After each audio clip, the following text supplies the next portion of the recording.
El 23 de julio de 1964 se sancionaban dos leyes que pasaron a la historia argentina como una sola ley. Se llamaba la Ley Oñatievia. Se llamaba Oñatievia porque Arturo Oñatievia era el médico salteño que fue el ministro de Salud del gobierno de Arturo Illia. Aquellas leyes eran la ley 16.462 y la 16.463.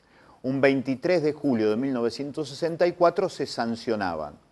En esas leyes importantísimas se definían a los medicamentos como bienes sociales. Y en esas dos leyes el doctor Arturo Oñatievia definía que se iban a producir los medicamentos en la Argentina para no depender de la manipulación comercial de un bien social como era el medicamento para que no se convierta en un bien comercial. Hablaba de la regulación de los precios, hablaba de la necesidad incluso de la expropiación de multinacionales de laboratorios a favor del pueblo y que el costo, en todo caso, si no lo podía cubrir la gente, lo iba a cubrir el propio Estado. Era una ley maravillosa.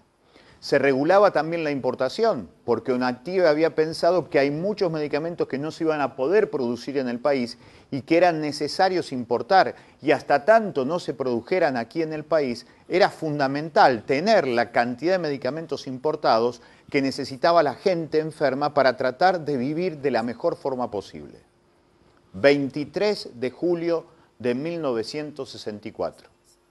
2 años después viene el golpe contra Arturo Illia, un golpe que tuvo un fuerte olor a medicamentos.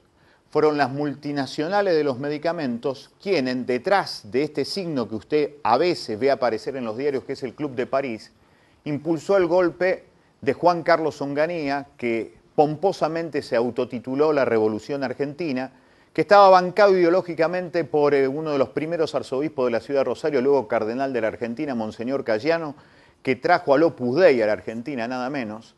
Era una vez más la sociedad de la cruz y la espada. Pero lo cierto es que este fuerte olor a medicamentos que tuvo el golpe contra Illia desterró definitivamente esas dos leyes que se conocen en la historia argentina como la Ley Oñatievia.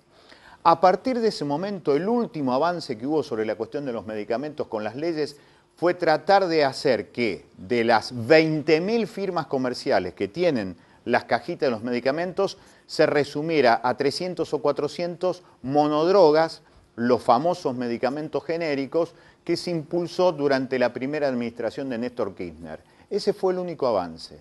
Pero a partir de ese momento, lo que quedó claro en la Argentina, del golpe del 66 en adelante, que el medicamento, por más que se piense y se necesita como un bien social, es un bien comercial. Y lo increíble es que como es un bien comercial, cuando salen supuestas políticas en defensa de la industria nacional que limitan la importación de bienes comerciales, se limita el ingreso de medicamentos, se limita el ingreso de bienes sociales que tienen que ver con un derecho humano básico que es la salud. Por lo tanto, hoy en la Argentina, frente a este conjunto de cosas que se dicen que supuestamente favorece a la industria nacional, le quiero recordar que las 200 empresas que más facturan en la Argentina, el 80% son extranjeras, con lo cual eso de beneficiar a la industria nacional habrá que verse hasta dónde es. Pero lo cierto es que en estos momentos hay centenares de pacientes de distintas enfermedades en la Argentina que no tienen acceso a los medicamentos que necesitan para poder vivir un poquito mejor, con mayor dignidad. Y encima de tener la enfermedad tienen que padecer la angustia de buscar ese medicamento por donde sea. Este fin de semana pasó algo notable en relación con esto.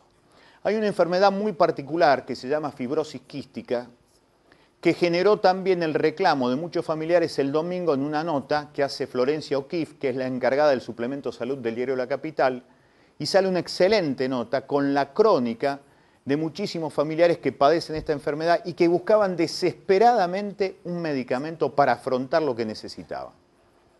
En ese momento, una periodista que trabajó mucho tiempo en Rosario, que es de la ciudad de Reconquista, Erika Fontana, en Buenos Aires, le hace una entrevista a uno de los voceros del gobierno, hoy senador nacional, Aníbal Fernández, diciendo que hay mucha gente que padece los límites, el cepo a la importación porque hay medicamentos que no ingresan.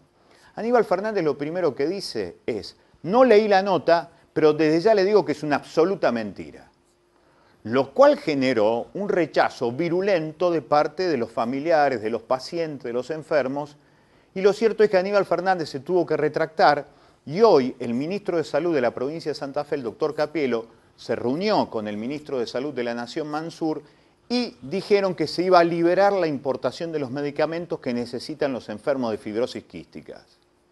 Pero la pregunta que hay que hacer, ¿qué pasa con las otras enfermedades que necesitan medicamentos que están dentro del cepo de la importación? El medicamento es un bien social, pero como el golpe contra el gobierno de Ilia tenía por sobre todas las cosas el objetivo de eliminar la idea de que el medicamento es un bien social, hasta hoy en la Argentina seguimos atrasados y se sigue creyendo que la salud es una cuestión de negocios y el medicamento forma parte del negocio. El primer bloque del programa de hoy, La Voz del Grillo, tiene esta particularidad. Hoy vamos a hablar de lo que tiene que ver con la salud, las enfermedades, la pelea de la gente para que haya políticas públicas. Vamos a hablar de lo que pasa con la hepatitis B y con la hepatitis C.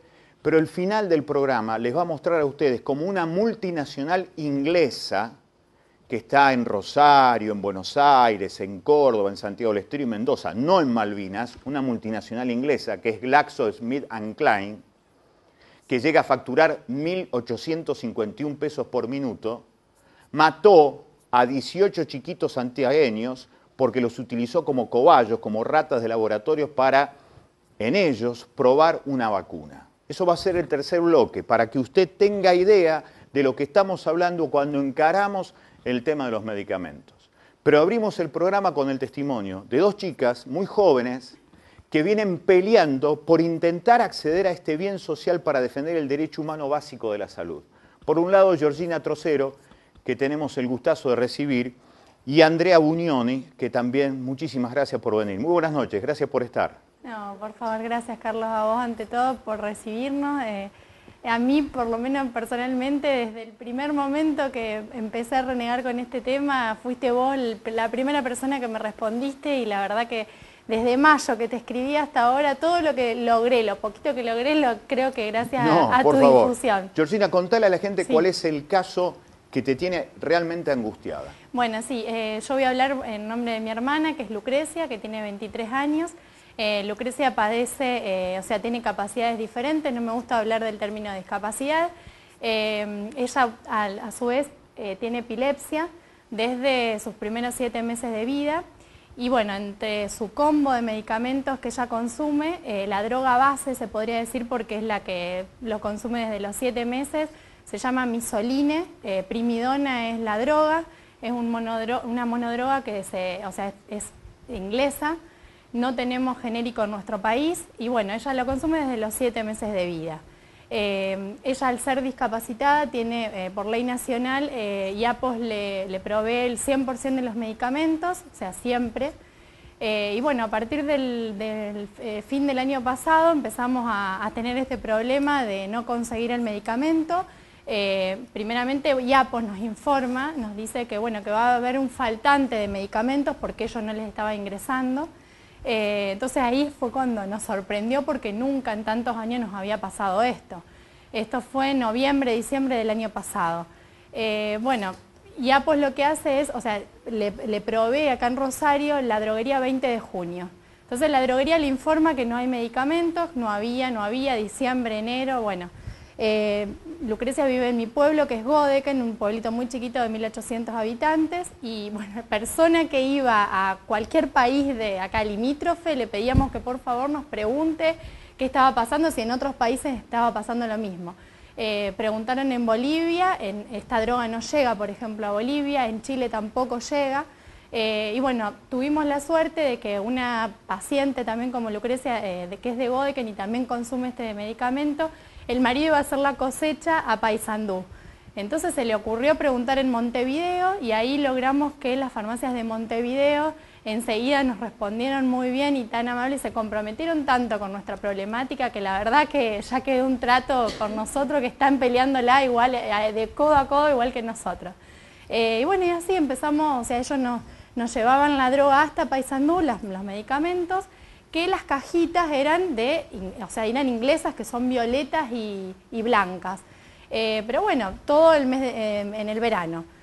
En marzo, IAPO nos informa que habían recibido una tanda de medicamentos. Bueno, nos enviaron esas poquitas cajas que habían conseguido, de todo, o sea, rastreando de todas las farmacias que hay en Santa Fe, que provee la 20 de junio. Y bueno, en el mes de abril, de nuevo vino el faltante. Estamos hablando que Lucrecia consume 5 cajas mensuales. Así que tiene 3 tomas diarias de una pastilla y media. Estos son comprimidos de 30. Ahora lo vamos a mostrar en la cámara. Bueno, esa es la caja que se hace en Argentina, claro. Esto venía bien hasta, o sea, recibíamos las cajas inglesas.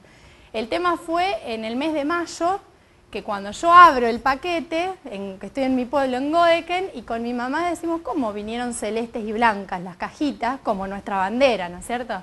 Leemos en el dorso de la caja y dice que este paquete sería, es acondicionado por HLB Pharma, que tiene la dirección comercial, ellos, o sea, su planta industrial la tienen en San Isidro, provincia de Buenos Aires. Es decir, la droga ingresa a San Isidro, ahí la reacomodan, le ponen todo este envase y ellos son importadores y exportadores. Entonces a Uruguay le estaban exportando el medicamento, pero para nosotros no, porque se trabó la importación. Entonces a mí eso fue lo que más me generó tanta bronca y tanta impotencia, porque digo, mi país no me está dando los medicamentos y mi país vecino se está preocupando tanto por esto y me la está consiguiendo como puede. ¿Qué tipo de respuesta tuviste, Georgina, frente a esto? Bueno, en todo este tiempo yo siempre, con mi mamá, mi papá, todos estuvimos llamando al laboratorio Pharma. Tenemos, o sea, hay veces que te atienden, hay veces que no. Con las personas que hablé, ellos siempre me trataban, tranquilícese mamá, tranquilícese, le decían a mi mamá que esto se va a solucionar, es cuestión de un par de meses. Bueno, pero la cuestión es que siguió. IAPO lo que nos responden, cuando nosotros le mandamos las órdenes siempre, y ellos las tienen que autorizar, ellos nos mandan un informe que dice cambie la medicación. El tema es que la neuróloga de mi hermana, que es de acá de la ciudad de Rosario, que es Charito Aldao, que le mando un beso enorme porque ella también la verdad que está con nosotros, también visitador médico que iba, era algo que lograr tener cajas. Claro, pero era una cuestión individual y no política pública. Claro, la neuróloga intentó cambiar el medicamento, tratamos de reducirle la dosis, pero en Lucrecia era algo que se desplomaba, o sea, le aumentaron las crisis, fue terrible eso. Entonces mi mamá dice, no, vamos a hacer lo imposible entre todos, dijimos, no podemos dejar que ella las deje de consumir por una política del Estado, por algo que debería ser tan simple como ir a una farmacia y conseguir el medicamento, ¿no? Vamos a seguir, Georgina, vamos después a hacer una vueltita más. Este es el caso de Georgina Trocero, está hablando de enfermos que sufren epilepsia, que no es una enfermedad tan rara, con lo cual uno puede llegar a suponer que el caso de la hermanita de Georgina se debe multiplicar por muchos en Argentina. No están recibiendo algo que necesitan para vivir. El medicamento no es un bien comercial, es un bien social. No debería estar dentro de las políticas comerciales que restringen el acceso, como si eso dañara a la industria nacional. Y el problema más grande es que si la industria nacional no lo produce, ¿por qué prohíben el ingreso de medicamentos? No se entiende este tipo de políticas. ¿Qué pasó con la fibrosis quística? Andrea Buñón está con nosotros. Bueno, te decía, lo que es en la parte del sistema digestivo, lo que se requiere son suplementos vitamínicos porque no se absorben, bueno, las grasas, las vitaminas, algunos ácidos también, enzimas pancreáticas principalmente. Se puede complicar a veces y tener también diabetes. Sí, hay que tener un cuidado muy especial y en todo esto me imagino que un medicamento es fundamental. Es crucial. Y nos pasó particularmente con este tema de la importación, tenemos trabadas desde hace meses las vitaminas. La vitamina, justamente como el paciente fibroquístico no absorbe las grasas, son unas vitaminas especiales que se absorben en agua. Estas vienen de Estados Unidos y de Canadá, y hace meses que el importador nos dice están trabadas en la aduana. Fue eso lo que nos dijo el importador. O sea, más impotencia todavía de saber que eso está en el país, pero no lo podemos... Claro, está en la aduana de Ezeiza, de Aeroparque, me imagino. Exactamente. Y el otro tema bastante complejo es lo de las enzimas. Enzimas hay una cantidad grande, hay que se producen nacionales, pero ¿qué pasa? En esto hay una cuestión mucho más personal, cada paciente responde de manera diferente. En mi caso particular, las que a mí me funcionan, después de años de estar probando cantidades y cosas, son de Canadá, son de Alemania. esas estuvieron trabadas bastante tiempo, hace ya unos años. Yo traté de hacer el cambio, probé de otra marca, probé nacionales, estuve con muchísimos problemas, 2 o 3 meses hasta que logramos volverlas a traer. Y ahora es otra vez esa complicación. Entonces, es una cuestión de la calidad de vida. Yo cuando vos contabas de tu hermana me imagino la desesperación que debe ser y cuando es una cuestión tan básica como decir es un medicamento. A mí esto es una de las cosas que más me pone mal y que pienso, si ahora, si bien se logra que se destraben los medicamentos, no tienen que ser solo los nuestros, cualquier medicamento. Están faltando insumos. No hay que estar mendigando algo que es un derecho de todos, o sea, y más en enfermos, porque es mejorarles la calidad de vida. Por ejemplo, mi hermana, que, o sea, ella no puede hablar, ¿no? Entonces, vos decís, es algo que la mantiene en su enfermedad de alguna manera bien y que viva mínimamente bien. Entonces eso es terrible y qué suerte que ella vino como paciente a contarlo, porque yo lo hablo desde mi familia. Claro, pero vos lo hacés desde familiar, por eso es tan importante. Pero qué importante ella también, porque es ahora, lo que le está pasando a ella. Ahora, Andrea, en medio de todo esto, ustedes lograron esto porque salió en un gran medio de comunicación como es La Capital. Si no salía en La Capital, estábamos en la misma situación. Exactamente. Es que hace meses que se empezó con este problema. Nosotros, bueno, en Rosario nos nucleamos en la Asociación Amor, que es una agrupación de padres de pacientes, que bueno, yo actualmente me sumé a colaborar, así que rompimos el tema de los padres solamente, pero principalmente se formó con padres. Y la idea justamente era también trabajar para que todas las personas puedan tener los medicamentos, porque hay una realidad que es que quizá quien tiene dinero, porque me lo ha dicho mucha gente, yo me voy de viaje y te lo traigo, y el que no tiene esos recursos, ¿cómo hace? Los medicamentos hay que garantizárselos a todos. Y ahora es ir más allá. Garantizamos los de fibrosis quística, bueno, hay que garantizar los de todos y los insumos básicos para todos. Si están faltando jeringas, por ejemplo, están faltando descartables, eso tiene que estar. La salud no puede estar atravesada por una lógica del mercado. Aún si uno sabe que los laboratorios y todo es un comercio, el Estado tiene que estar para asegurar que eso no pase. Bueno, a Georgina le dijeron, entre otras cosas, que esto le servía para ver cuál era el mercado. Te sigo contando cómo fue entonces. O sea, logré, el año pasado, el señor Pellegrino, de acá de Rosario, era en su momento el gerente comercial del interior para HLB Pharma. Nosotros hablamos con él, nos atendió muy bien, pero en su momento él nos dijo que nos tranquilicemos, que esto en un par de meses se iba a destrabar y lo íbamos a poder conseguir como habitualmente lo hacemos, nos dijo eso. El tema es que después esta persona no estuvo más en la empresa, entonces después no teníamos con quién hablar, no teníamos referencia de nada, entonces siempre nos atendía una secretaria diferente que nos iba diciendo lo mismo. Bueno, cuando yo me comunico con vos, que yo, o sea, le cuento a las personas que están mirando el programa, yo lo que hice, un momento de desesperación fue de abrir el paquete y de ver esto, y de ver a mi mamá y a mi papá que juntan billete por billete para poder comprarlo en Uruguay, que es un precio mucho más alto que el nuestro, y siendo que la obra social, por ejemplo, no me lo cubre porque es de otro país y yo allá no les mando órdenes o sea, no se les estoy mandando. Entonces, todo es plata del bolsillo. Y yo ver eso fue tan indignante que digo, no puede estar pasando esto. No puedo estar viendo a mi mamá y a mi papá juntar peso por peso porque no nos alcanza más. O sea, y nosotros que podemos, pero es lo que dijo ella. Hay miles de personas que directamente la dejaron de consumir. Georgina, y decime concretamente, como para ir resumiendo, porque entonces, cerramos bueno, ¿qué pasa ahora, digamos? No, bueno, eso te iba a decir, o sea, en su momento, con toda esta movida de difusión que yo hice y que se fueron sumando personas de acá de Rosario que estaban en la misma situación que yo, logré que HLB Pharma me llame a mí, al domicilio en mi casa.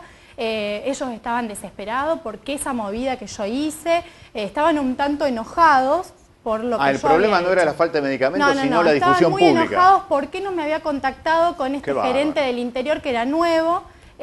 Bueno, nosotros le dijimos tantas veces que hablamos, nunca nos pasaron con vos, él está residiendo en Córdoba. Enseguida también Verónica Pérez, que es una visitadora médica de acá de la ciudad de Rosario, se contactó vía Facebook conmigo. También, o sea, un tanto enojada de por qué había yo salido a los medios y no había buscado otras alternativas. Yo le dije que otras alternativas, desde el laboratorio no recibí ningún tipo de propuesta. Entonces, bueno, ellos lo que hicieron es decirme, en el mes de mayo, no, ya va a ir el camión de Andriani para Rosario, 1000 cajas están destinadas para la ciudad de Rosario. Y yo le decía que había hablado con otras personas de Córdoba, por ejemplo. ¿Qué pasa con Córdoba? Tengo un familiar que tiene farmacias en La Plata, que está moviéndose por todos lados para conseguirme el medicamento. ¿Qué pasa en las otras ciudades? ¿Por qué Rosario sí, los otros no? Y no me supieron qué decir. Entonces, bueno, así fueron los días. A Rosario supuestamente llegaban 1000 cajas a la droguería 20 de junio. Llamábamos a la droguería 20 de junio y nos decían, no, nosotros no nos llegan las cajas. O sea, como que era algo ilógico lo que estábamos pensando, claro, y diciendo. Llamábamos todos los días, era algo de seguir insistiendo. Bueno, tengo una compañera de la facultad que la suegra de ella es la dueña de la droguería Kelleroff de acá de Rosario. Y me dice, Georgina, tienen las cajas de medicamentos, la Kelleroff, o sea, no la 20 de junio como me habían dicho. Entonces, eso ahí entra el juego de la negociación. Entonces, una cosa me dijeron, otra cosa es lo que ocurrió. Que no me cerró nada porque la Kelleroff tuvo esas 1000 cajas y la otra no. ¿Cuál es tu conclusión? No lo sé, porque todos los pacientes de acá de Rosario, por ejemplo, inmediatamente fueron a comprarla a la droguería. Fue algo desesperado. Por ejemplo, la farmacia de mi pueblo es clienta de Kelleroff, entonces compraron 50 cajas ellos para ayudarnos a nosotros. Entonces, hasta el mes de octubre tenemos cubierto la medicación. Y después, una mamá, te cuento algo, por ejemplo, que me pasó ahora estos días. Una mamá de Pehuajó, provincia de Buenos Aires, se contactó con mi mamá y para decirle que la nena de ella de 3 años consume misoline también y que no tienen las cajas directamente, que no hay más. El neurólogo intentó cambiarla de medicación y la nena está muy mal, o sea, ya está internada, o sea, ya se está... Ya está internada por la falta de medicamentos. Sí, porque no tienen más. Entonces, Georgina, bueno, lo vamos a seguir por todos los medios posibles. Andrea, quería que vos hicieras el cierre que quisieras en relación a esto. ¿Qué tenés ganas de decir? ¿Qué tenés ganas de informar? Bien, bueno, con respecto al logro, si se quiere, que entre muchas comillas, porque justamente volvemos al tema de lo mismo es un derecho, me parece que tiene que ser esto el antecedente. Nosotros también desde la asociación nos vamos a seguir moviendo para que esto... de nuevo el nombre de la asociación y cómo puede hacer la gente para comunicarse con ustedes. Asociación Rosarina de Ayuda al Enfermo Fibroquístico Amor, y el correo electrónico es fq-amor@hotmail.com. Bueno, nosotros ahí comunicándose por correo, después también se puede contactar en la página también, que es fqamor.com, y ahí también están los horarios de atención y hay información sobre la enfermedad. Está bueno aprovechar la difusión que ha tenido para difundir también lo de la enfermedad, porque es poco conocida y es una enfermedad muy común, muy compleja, que requiere de un tratamiento lo antes posible, porque eso es lo que ha hecho que en vez de ser una enfermedad mortal sea una enfermedad crónica, pero tiene que estar controlada. Entonces es interesante aprovechar esta movida para difundir eso y más que nada darle apoyo a quienes están en la misma situación, porque tenemos que luchar todos juntos para que esto se termine de destrabar y que la salud efectivamente sea un derecho. Las enfermedades, claro, que se destrabe, que no sea ni imposible adquirir un par de guantes para un laboratorio. O sea, es algo que no entra en la cabeza de nadie. No entiendo cómo, y Aníbal Fernández a decirnos que es mentira. O sea, hay mucha gente, incluso en la sociedad, que me dicen, es mentira, no te puedo creer. Hay gente incluso que me cuestiona, que no puede ser. Entonces uno dice, cuando con estas cosas, o sea, uno la pelea, creo que con mi mamá y mi papá desde los 23 años que tiene Lucrecia, que la estamos peleando día a día en todos los aspectos, o sea, no solamente en medicamentos, digo, creo que jugar con esto ya es demasiado, no entra en la cabeza de nadie.